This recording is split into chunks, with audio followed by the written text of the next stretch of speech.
To look back at the footage and stuff, it just looks sad to me.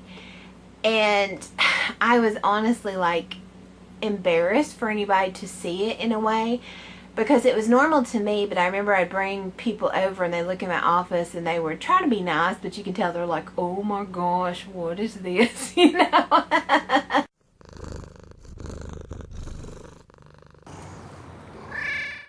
Hey everybody, it's Jen and welcome to the grand finale of Office Overhaul and Declutter. I'm so excited. It's finally here. This is the series that just has lasted for months and months and months, chronicling my long journey, all in all, over 3 years. I can't even, like, getting my office from this hoarder's paradise to something very functional now. I'll be showing you all old footage of the office as well as what it looks like today. First, I'm going to start telling y'all, like, how did I not realize this room was that bad? Because I think about this when I look at that footage. I'm like, how, girl, like, how did you not see that? That's just the way that's the type of house I was raised up in. It was always cluttered. My father was always a bargain hunter. At one point we had a ton of people living here, 6 to 8 people. I have a little tiny house. I don't know how we did it because we have 2 now and I don't even think we have enough space, but that's just what I was used to, you know. My dad became a widower when I was just barely 6. So he was working all the time and, you know, trying to take care of me and one of my older brothers. And it's just, the house wasn't, you know, that wasn't on the top of the food chain. I don't know how I did it. I couldn't do it, to be honest. And it's just, that's what I was used to. And I didn't realize how much stuff I had because I had this mentality, okay. I had this for years and I was so proud of myself. I was so clever. And I had all this stuff. So my solution wasn't, you know, I never realized, oh, you have too much stuff, Jennifer. No, you just need a better storage system. It's not the stuff, it's how you're storing it. So I would do all this finagling and everything, and I would get all this stuff I had to fit in an even smaller space so I would have room for more stuff. Oh, I was so proud of myself how much stuff I could cram in my little room.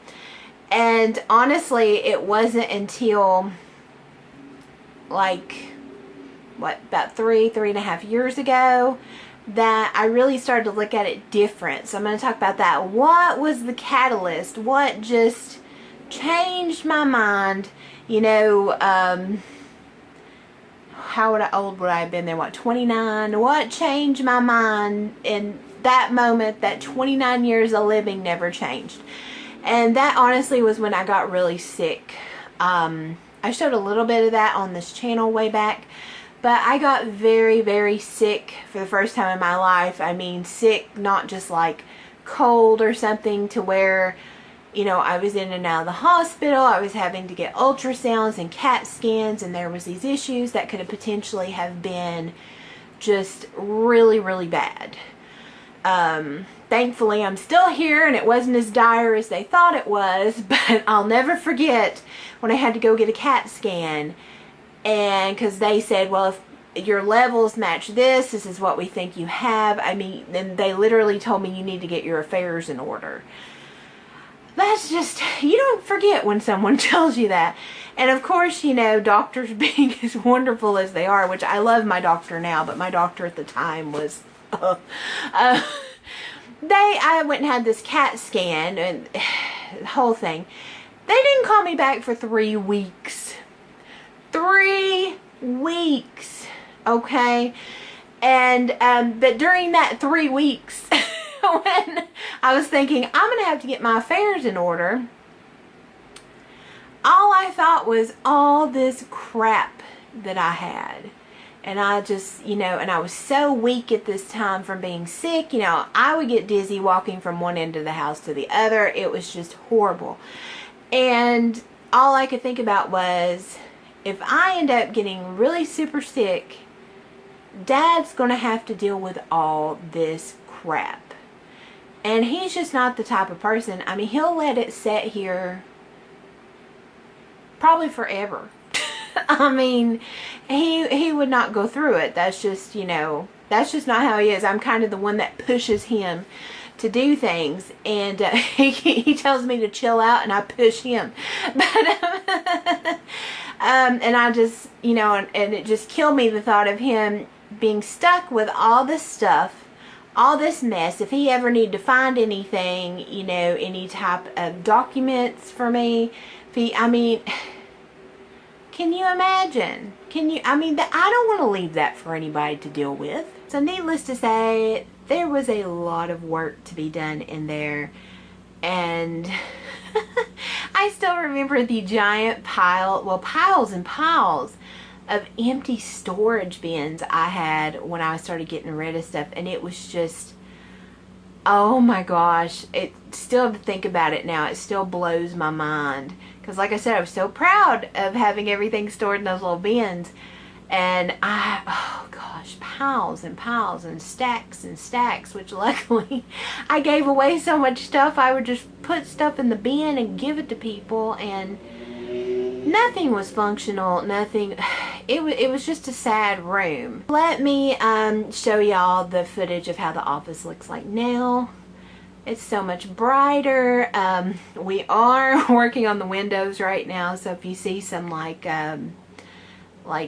non-painted places inside the window sills or like cracks, we are working on those. When we got our new windows installed, it messed up part of the window surrounding. I don't know what you call that.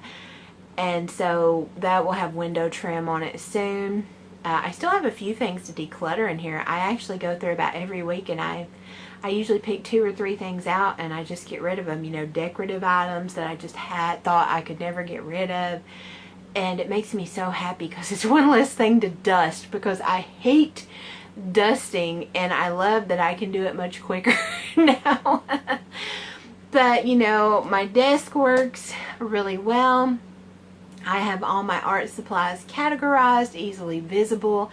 I can just grab them out. Nothing is hidden in closed little boxes. Let's get into things I've learned over this journey, and that's how we'll close out this video, and that's how we'll close out this just wonderful series and wonderful journey that y'all have been with me on.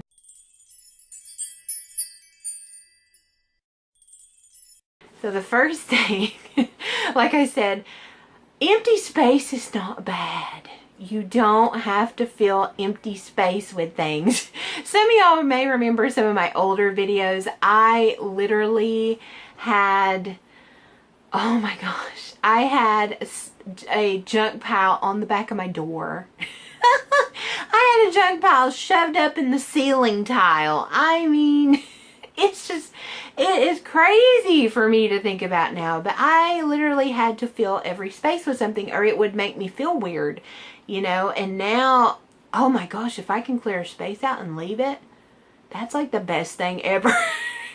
I mean, a cat's gonna lay on it eventually, but yes, you know, empty space is not bad. It's wonderful. You can sweep it and wipe it off really fast.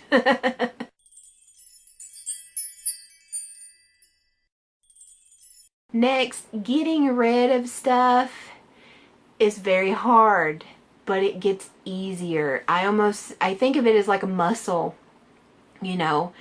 If you're like me, you're a little weakling, but the more you lift them weights and do them curls and things, the easier it's going to get, and eventually you're going to be able to do heavier weights. It's the same with going through your stuff. Don't go through the hardest, most precious things first. You're going to have to work up to them. I went through the easiest stuff, and I got through that, and I was like, hey, and then you move on, you know. And if it gets too hard, if you just can't even lift your arm, you need to walk away and rest a little bit.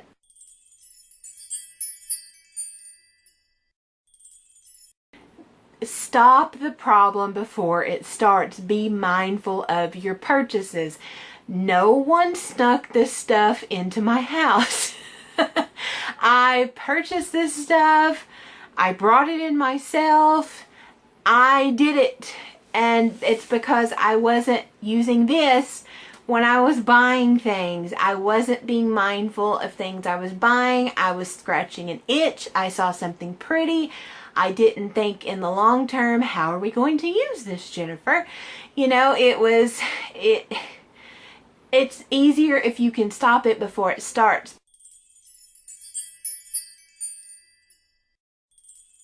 Stuff causes anxiety. If you have anxiety, it makes it worse. Stuff sucks up your time. You're having to move stuff and clean around it. You know, if you live out in the boonies like me, little bugs are going to try to crawl in between stuff. I mean, having stuff everywhere, y'all, you're basically giving them an invitation to be like, hey, buddy, I know you like secluded and dark places. Come on in. I mean, to get to one thing, oh, this used to frustrate me. It still does. If I have to move something to get to something else, that would be like my 5th level of hell. I mean, oh my gosh, you're having to move stuff. You can't just get to something. If you need to get to something, if you're really bad, instead of digging something out, you'll just go buy another one just so you don't have to dig the one out. I mean, oh.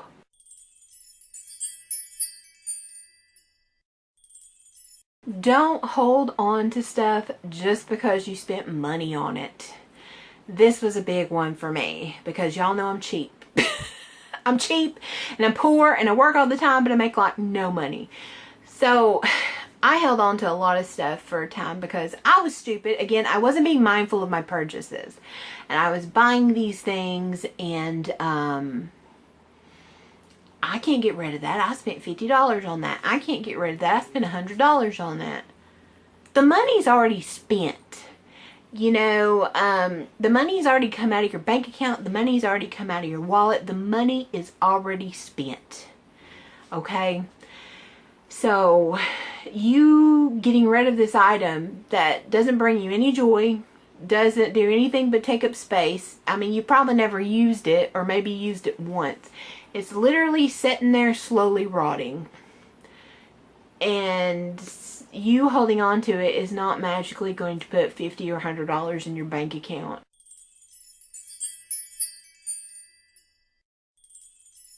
Like when you buy something, and this is what I keep in the back of my head, you're responsible for that item once it gets in your hands until you hand it off to someone else or throw it in the bin or whatever. And when you have 9,000 things,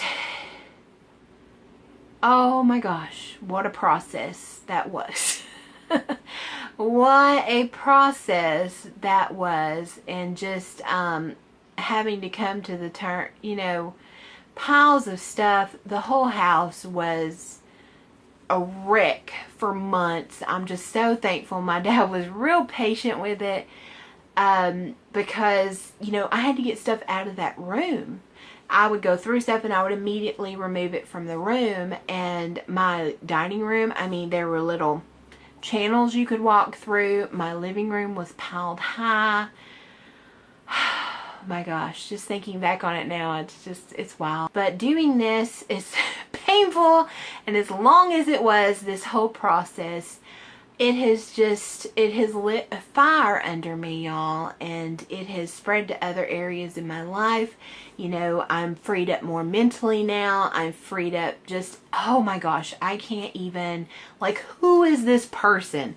If you were to put me side by side with an earlier video on this channel where I'm showing all this stuff I'm buying and everything, I think I'm like 2 different people, and it's just crazy, and I'm so thankful. And, you know, I'm ready. Thank y'all so much. Seriously, thank you for joining me on this journey. We had 25 episodes plus an intro episode. I've learned so much. If you take nothing else from this whole series, just know that whatever you want to achieve, go for it. You know, even if you're starting with little tiny steps. It sounds so cheesy, but it's so true. You know, look what I started with. And look where I'm at now. It was a long journey, but we made it. We made it, and you can too. So thank y'all so much. Again, I'm Jen, and I will see y'all next week. Bye, guys.